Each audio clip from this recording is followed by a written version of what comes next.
Hey folks, it's Tom and FrugalPrepper. I got a junky Nissan to look at today. It's Nissan. I don't normally work on them, but this is for a friend. Nissans are the Chrysler of Japan. You know, they're junky. They're saying when they go on the interstate, it starts to slow down instead of speed up when you press on the gas. The car has an expired temporary tag on it. So I'm not going to be able to drive it because I'm sure it has no insurance.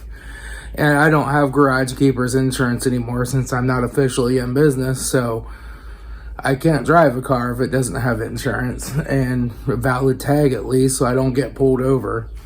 But I'll pull it in here, check it for codes, go through it, see what it's doing. They also have an axle in the back seat because they said it needs an axle.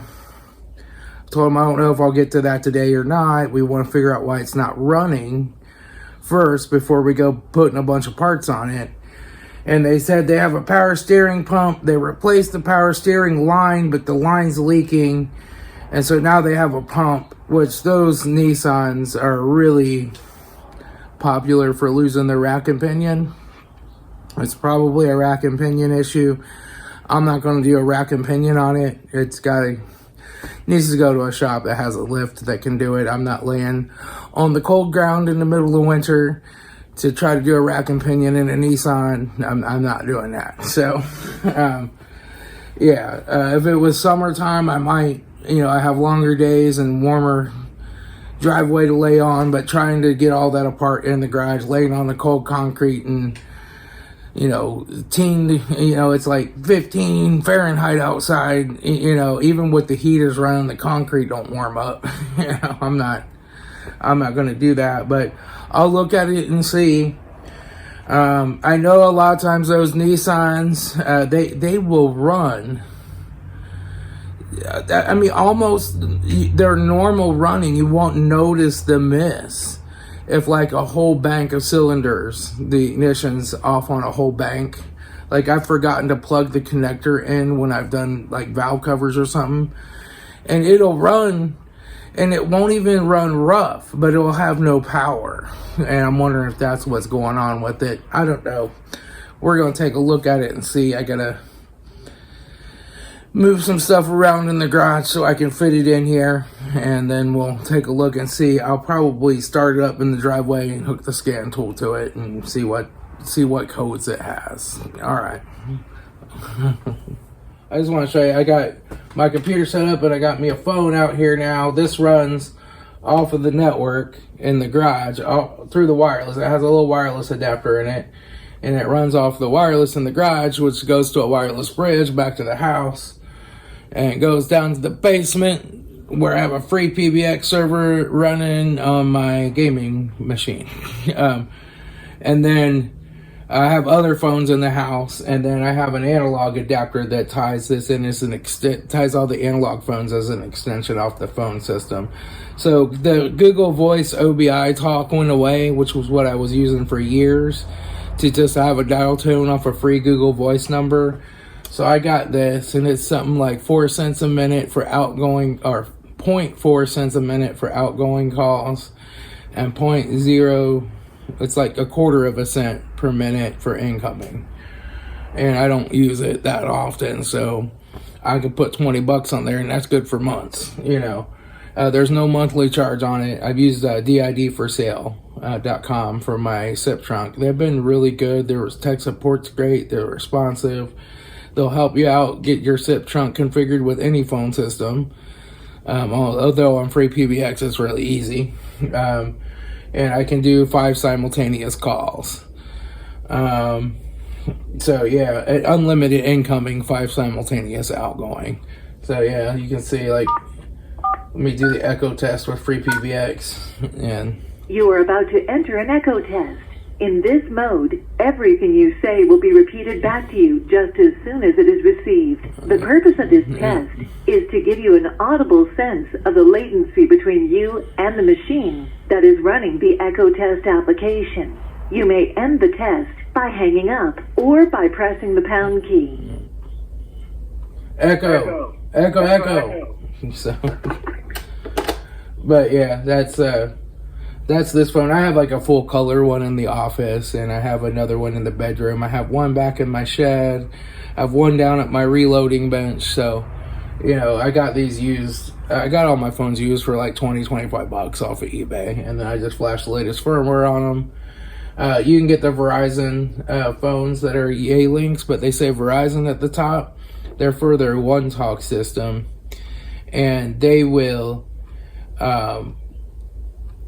work if you have the original recovery firmware, which you have to get from somebody that's a Yealink dealer, which I just go on the FreePBX forums and say, hey, I need this recovery firmware, and somebody will send it to me. You flash recovery firmware that takes all the Verizon proprietary firmware out of it, then you can load the updates. And most people don't know that about the Verizon One Talk phones, so they're selling them really cheap. This is actually a Yealink one, but you can find these phones really cheap. And so FreePBX, it's just running on Hyper-V downstairs on my Windows 10 gaming computer, and it just takes like I have a gig of RAM and 120 gig of hard drive space assigned to it. That's more than enough, but it handles everything and handles incoming calls, sends it to music, can play some Christmas music. I won't call it because I don't want it to give me a copyright violation, but yeah, and it rings all the phones. It's pretty neat. It gives the option if nobody answers to try to get me on my cell phone, and it calls me on my cell phone. You can get a soft client for the cell phones. I have this one doesn't have VPN, but the one in the office is set up with VPN, so I can take it and connect it to internet anywhere in the world, and it builds a VPN back to my house, and it works as an office phone. So if I, like, say I'm at work and I know I'm going to get calls, I can take it into work, plug it in, it connects to their wireless, connects to my server, and I have a desk phone just as if I did at my home office. So pretty neat stuff. Alright, I'm going to go troubleshoot this Nissan now. Alright, so I scanned her for codes. We have a fuel system lean code, which could be a fuel pump. You know, I don't know if these have a returnless system or not, but it could be a fuel pressure regulator if it's not returnless. Body control module has a bunch of codes for low voltage relays, more low voltage codes. And this one, battery voltage low is current. So I'm going to check the battery. It's pretty corroded. It might need a new battery. And we just have one transmission code. This is a 2008, so I don't think they're CVTs yet. The CVT transmissions always die in these things. Like in the newer, like 2012 or something and up, I think they have CVTs. This one just has a transmission code for the up-down shift switch, and that's a pass code, and that's where you flip it over to manual and go up and down. So that doesn't really matter if you just put her in drive. You know, you just move her back to here, put her in drive, and you don't manually shift it. That shift switch isn't even used. So I think that's good. So it is leaking power steering fluid everywhere. The power steering seems to work fine, but it's leaking some fluid. This has the 4-banger in it, not the V6, so that's good too. Gives this car some hope. But yeah, you can tell she's low on fluid now. They replaced the line, but they think the line's leaking, so I don't know if that's the return line or the high pressure line. Alternators up top on these. I think the power steering pump's buried down in there somewhere. But we'll try to look and see where and why that is leaking. Otherwise, I think this car has some hope. Especially since it's the 4-banger, they don't have the timing chain problems that the 6-bangers have. I mean, the 6-bangers run for a long time. They run 250,000 miles. But when those timing chains do go out in them, it's a big, expensive job. It's like 16 hours of labor, $400 for parts, you know, to do those. But you can tell this battery looks like That's loose. That one's tight. So we'll check the battery, and we'll load test it. We'll put the hold downs back on it. The hold down on this side broke off.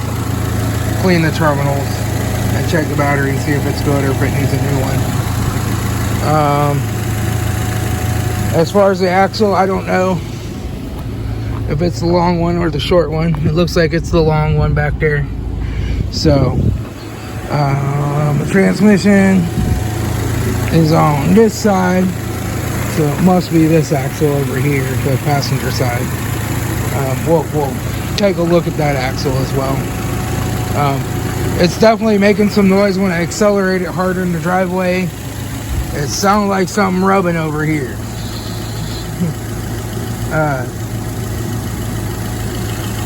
We'll just have to see. We'll have to take a look and see what's bad in the suspension. But it doesn't seem too bad. We'll get a we'll see where we can hook our fuel pressure tester up and test the fuel pressure on it next.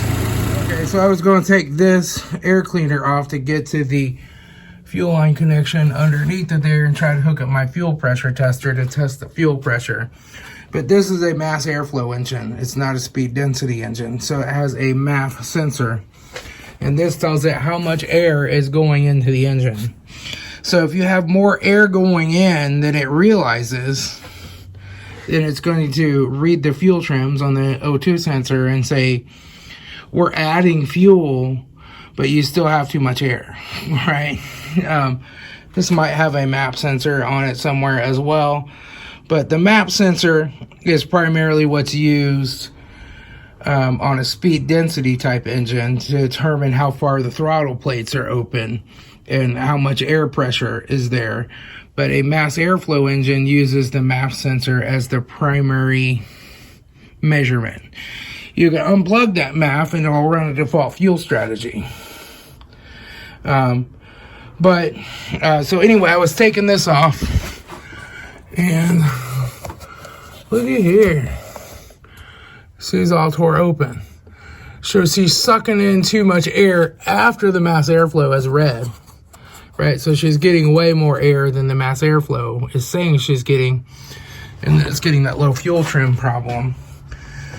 Probably once it gets into closed loop and you get under high idle, it's having problems managing that, or you get on the interstate, it's having problems managing that. We'll have to see where we can get one of those, if it's a Nissan only part, or if you can get them on Rock Auto or whatever. The power steering pump is on the bottom on this car. The alternators are easy to get to. On a V6, you got to take the radiator out. But we'll have to look down there and see where we get to the power steering pump at. We'll have to jack it up and check the axle as well. I'm hoping you can just pull maybe that fender liner out and get to it. I don't know, I'll look it up and I'll date it and see what we're looking at there. And see if the pump's leaking, if the hose is just leaking, or what's going on. I don't think it has a bad rack and pinion because it steers fine. And usually you get really stiff steering, especially when it's cold with the rack and pinion. What happens on these a lot of times is the line, the high pressure line, starts to degrade and break down, and it feeds little chunks of rubber into the rack and pinion. And then you have to like flush the power steering pump, get a new line, and replace the rack and pinion. In this case, it looks like it's just a really bad leak. There's power steering fluid all over here. So we're gonna go down there and see what we can figure out on that. I don't know if the power steering pump's hard, I might not get to it today, right? But we're gonna see. And it's a greasy monster. I don't like greasy monsters. But it looks like the valve cover gasket's leaking a little bit too, right? So, you know, and it's had one coil pack replaced, but I don't have any misfire codes, so whoever shotgunned that at it chose wisely, I guess. But I'm gonna check this battery too. Also, Nissan always uses these Torx bits to hold the engine cover on. And one of them was stripped out so bad I could not get it extracted with any size Torx or hex or anything I hammered in there. So I had to drill it and put my extractor on it. I don't know why. If these are stripped, I won't put them back in. I will put in another 10 millimeter bolt. Just a regular hex bolt to hold that on with the washer under it. I don't know why people put strip bolts back in, but they do. And they put that sucker in there tight, and it was stripped. They were probably stripped it out while tightening it. But let's test the battery. We just have to pull off the negative battery cable there. It's not tight. We'll hook up to the positive one. We'll hook up to the negative side. We'll get our battery tester out. And I don't know how big this battery is. If it says on it, it's got a paper towel under it for some reason. 550. Okay, it's 12.5 volts now. It's out of the vehicle because it's disconnected.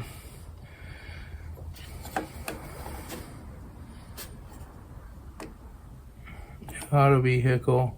It's a regular flooded. Well, I don't know what to choose there, but I just choose EN. And it is a 550. We'll let it test.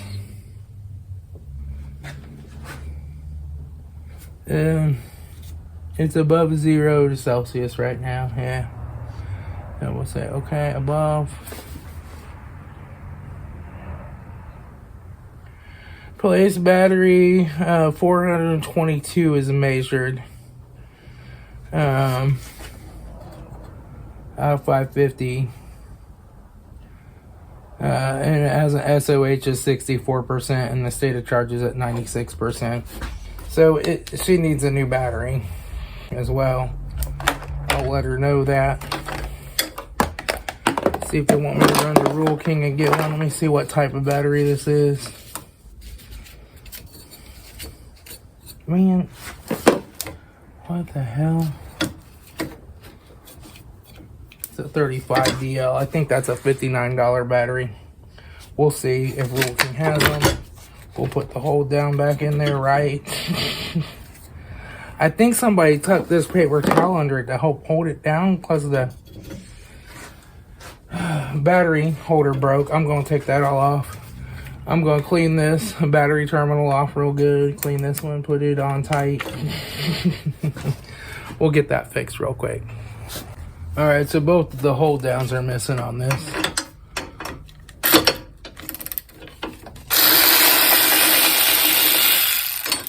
That was the only thing holding it. Well, this hold down's here, but it's broke off. It doesn't come up far enough.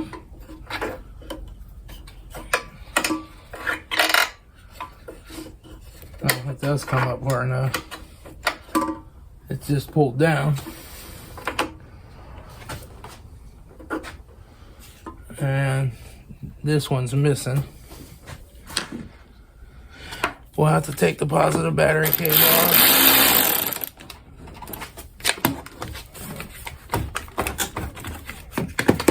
And we'll have to clean all this crap off. We'll just take this battery out and blow out underneath of it and get that all cleaned up. Yep. Let me turn my hair on.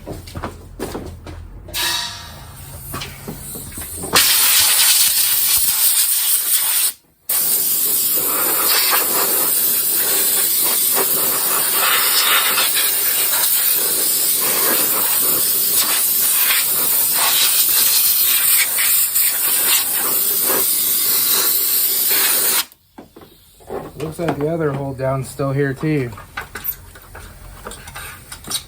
It's just falling down in there.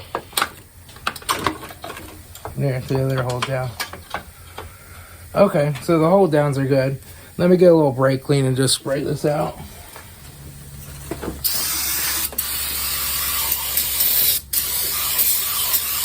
Man, that's really nasty.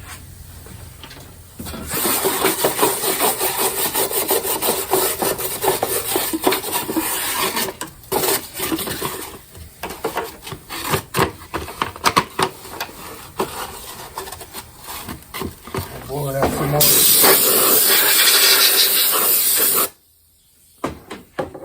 Now we're gonna put this back down in here.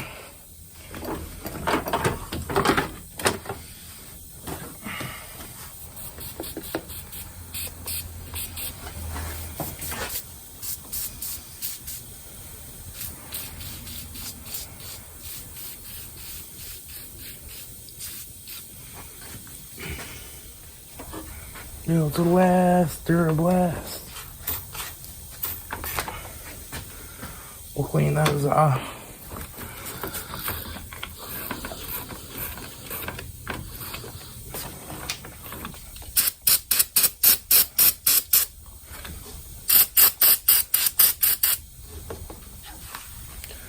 Okay, put that in. Put this down. Actually, we have to lift that up because this has to go underneath of it now. Okay, I found me some 10 milli bolts or nuts. Now we gotta put this on here, which is gonna be a whole lot of fun.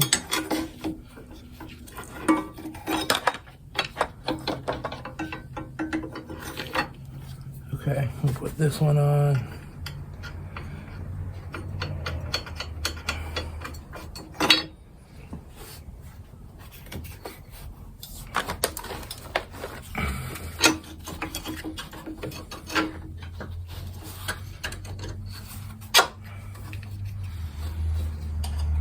This one on.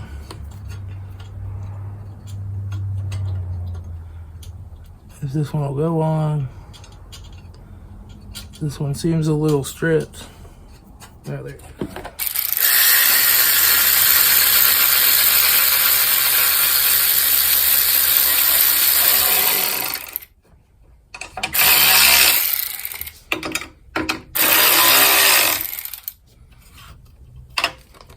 There we go. Now,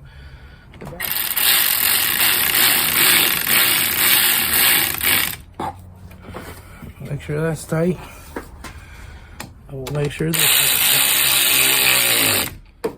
And that's tight. There. Now, you just gotta move this battery forward a little bit to get that in. Hang on. Because we have one bolt there that has to go in. So let me loosen the battery up so I can move it a little bit.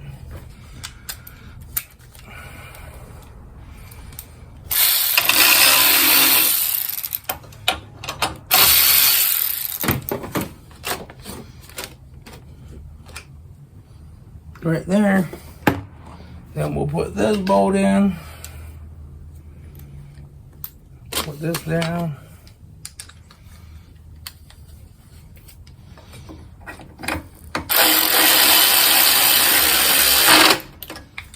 Okay. Now we'll get ready to tighten these bolts. Tighten them.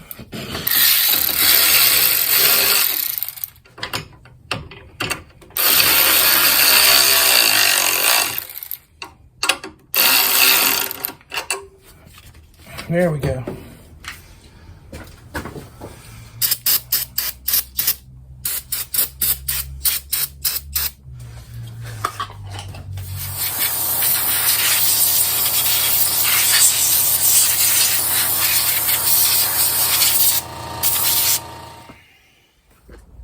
All right, let me, I don't know if I can zoom this in, no, but I will zoom it in when I edit the video. The oil pump doesn't look too hard to do on this. Drain the power steering fluid, remove the underground cover, loosen the drive belt, remove the drive belt from the oil pump pulley. I'm sure they're not talking about the car's oil pump. They're calling this the oil pump for the power steering. Remove the high and low pressure drain fittings, remove the oil pump bolts, and remove the power steering oil pump. Yeah, so it's the power steering oil pump, not the car's oil pump. That's weird. And it's 1.2 hours if we go to parts and labor.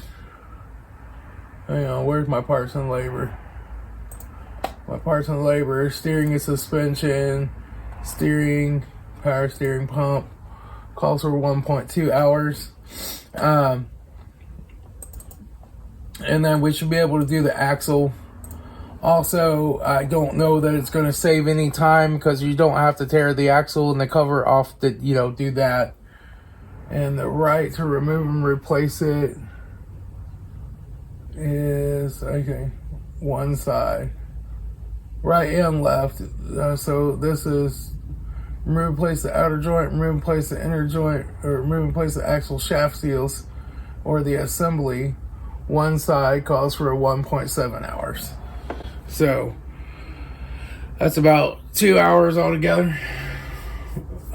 Plus I have an hour in the diagnosis, and I'm just going to throw the battery in with that and charge an hour for that. So we're looking at 3 hours. I don't know. We'll see what they want to do. All right, so the power steering pump was clear down here in the back right there. The book says you just take the bottom cover off and take out 3 bolts and you're good to go. It only takes 1.2 hours. That's why I hate Nissans. They don't pay their checks enough time to do anything. But this power steering pump lives right up there.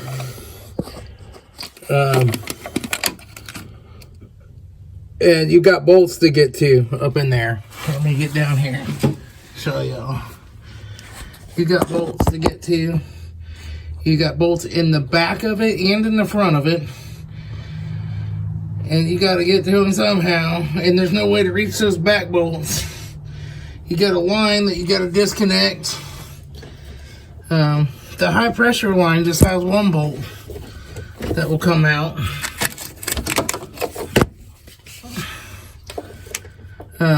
Right there. But then there's a low pressure line up above that. The clamp's facing the other direction.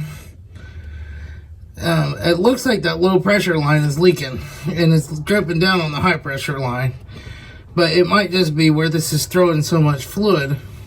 You know, it's also oily. There's no way to tell where the actual leak is. But I'm going to decline doing that repair. It pays 1.2 hours to get to all that. There is no way. That would be an all-day job if I even could do it. I'd rather do a timing belt on a PT fucking Cruiser. Alright? That looks like an impossible job. I can't believe Nissan only quotes 1.2 hours. I don't know if I'm missing something, but I don't think I am. But I'm going to go ahead and do the axle. The axle boot is torn. It has had a new control arm put in it by somebody. The ball joint seems okay. So we'll tear that out with the axle, and I just got to pull out these 2 strap bolts, lean that forward, take off this axle nut, which I hope the new one comes with a new axle nut, because that one, it has a spot for a cotter pin, but it's not a castle.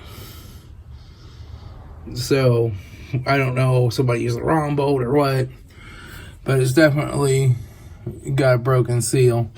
So, and that looks like it's going to be easy enough to get a pry bar up in there behind that axle and pop it out.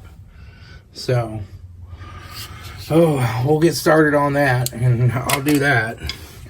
But they're going to have to find a shop with a lift that's willing to take on this job. Plus, it is a sludgy mess under here. You can see I got grease all over me just looking at it. I'll be covered from head to toe in greasy power steering fluid. That's an extra 5-hour charge right there. So I'll let them know that. He is going over to get another battery, and I'm going to replace that battery for him. I told him he might want to stop over here and get the old one first so he doesn't have to pay a cord, but I don't know if he's going to or not. But I'll work on getting this axle done. All right, so this axle has a bearing holder, and it has a bearing on it right there. and that was hopelessly seized inside that bearing holder. You can tell the threads were actually messed up on the end of the axle. I couldn't even get this axle nut to go back on because I was going to say it's seized, screw it. But the axle nut wouldn't go back on, so I was like, well, I guess I got to get it out of there or this car's not leaving my garage. You can see where it's leaking like fluid. It's all rattly. Right there. It's piece of crap axle. People have tried to work on it before. Looks like they got down to where the bearing race was bad and they're like, oh, screw that. So I got it out. I took this bearing race out. This is next to impossible. It's not like a Toyota where you have 2 easy to get to bolts. This has 4 bolts and they're all hard to get to.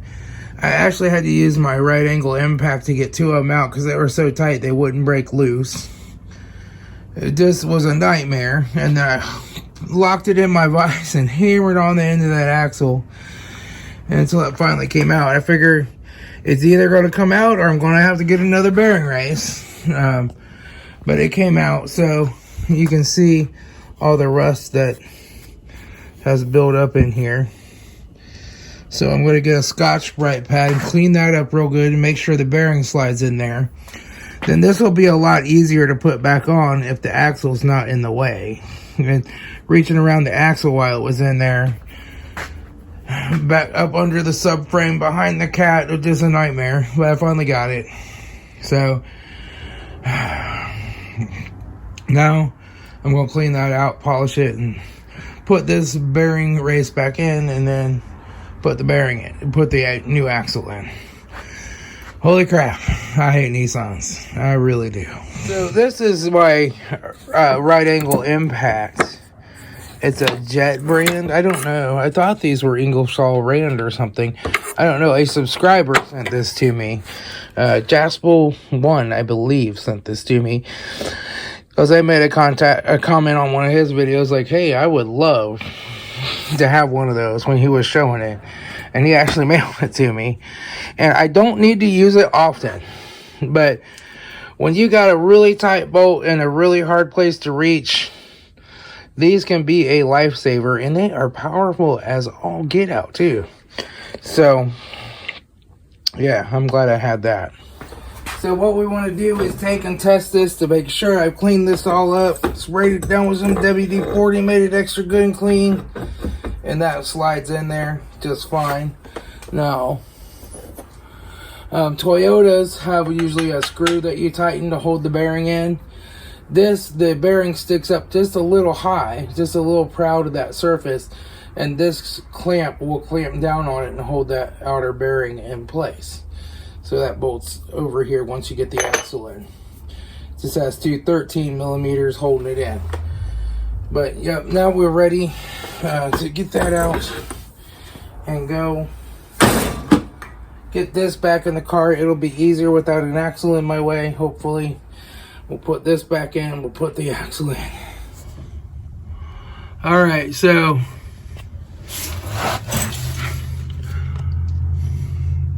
back in here is this bracket. It's got that bolt, a bolt down here, a bolt up there, and a bolt at the bottom. 3 of these I use my sideways impact for, and that one that's on the bottom over there I have to get from under the car with a ratchet. They're all in here and tight. They are a lot easier to put in when there's no axle here in the way.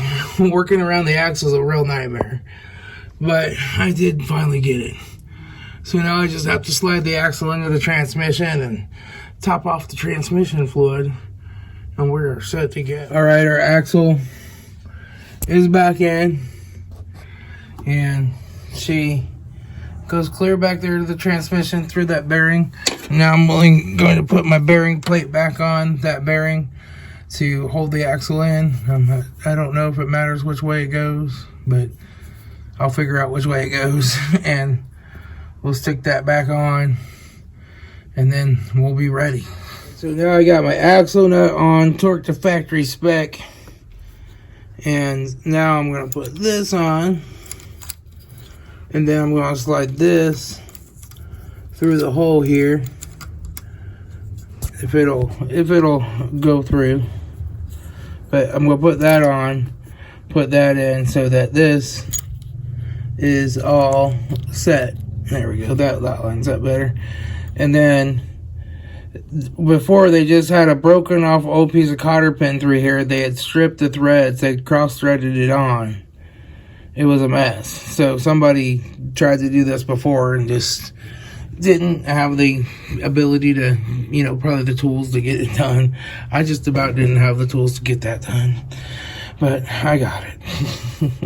I got all that back in. I just have to put these 2 bolts back through the strut, and we're ready pretty much to put the tire back on. Sweet. I didn't even have to take the rotary caliper, any of that stuff off. I just took this out. It had enough room to get the axle out and pull it out and put it in. So you just have to be careful to put a screwdriver or something in there to hold it so it doesn't keep hanging on the brake line.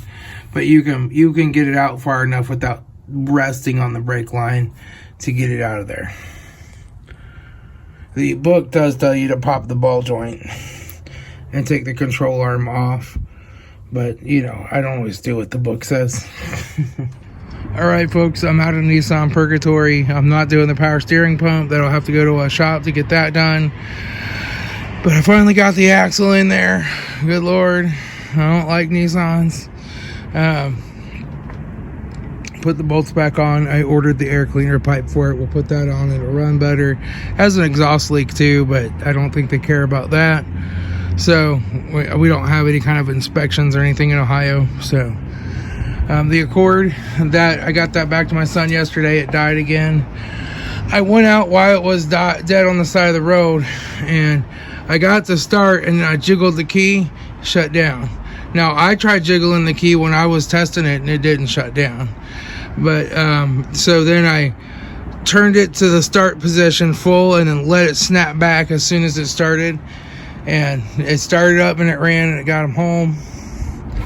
So I have a new ignition switch for that. Those are easy to put in, and they're only like 20 bucks on the Amazon. So I'll get that fixed. At least I know what it is that's causing the intermittent stalls.